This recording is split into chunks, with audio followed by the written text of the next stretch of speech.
Hello வணக்கம் மக்களே. இன்றைக்கி நம்ம இந்த வீடியோவில் என்ன பார்க்க போகிறோம்னா, இந்தியன் பைக் டிரைவிங் 3Dயில் உள்ள ட்ராகனோட சீட் கோட் தான் பார்க்க போகிறோம். நம்ம போன ஹாட் ஏர் பலூன் வீடியோவில் சொல்லியிருப்போம் ட்ராகனோட சீட் கோட் போடுறோன்னு. ட்ராகன் உத்தமன் பிரதீப் இல்லைங்க. ஓகே, நம்ம வந்து டியூக் பைக் எடுத்தாச்சு. ஃபஸ்ட்டு ஹெல்மெட்டை போட்டுருவோம். ஓகே, வழக்கம் போல் தான் ஏர்போர்ட்டுக்கு போக வேண்டியது தான். ஓகே, இங்கே நிறுத்திடுவோம் பைக்கை. ட்ரெயின் என்னடா இது பிளேனுக்குள்ளெல்லாம் தெரியுது. ஓகே, இப்போ நம்ம வந்து ட்ராகனோட சீட் கோடு போட்டுடலாம். ஓகே, ட்ராகனோட சீட் கோடு என்னென்னா 0701. இது போட்டிங்கன்னா ட்ராகன் வந்துடும். யாரவ? ஓ, இந்த யானையிலலாம் இருப்பாங்களே பாகல்.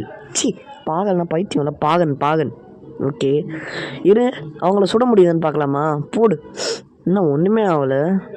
சரி, சைலண்ட்டாக ஏறுவோம் நம்ம பாட்டுக்கு. எதுக்கு ஊரம்பு? ஓகே காய்ஸ், இந்த வீடியோ பிடிச்சதுன்னா மறக்காமல் லைக், ஷேர், கமெண்ட், சப்ஸ்கிரைப் பண்ணிடுங்க. இதே மாதிரி ஒரு இன்ட்ரெஸ்டிங்கான கண்டென்ட்டோட நான் உங்களை வந்து பார்க்குறேன். அது வரையும் பாய்.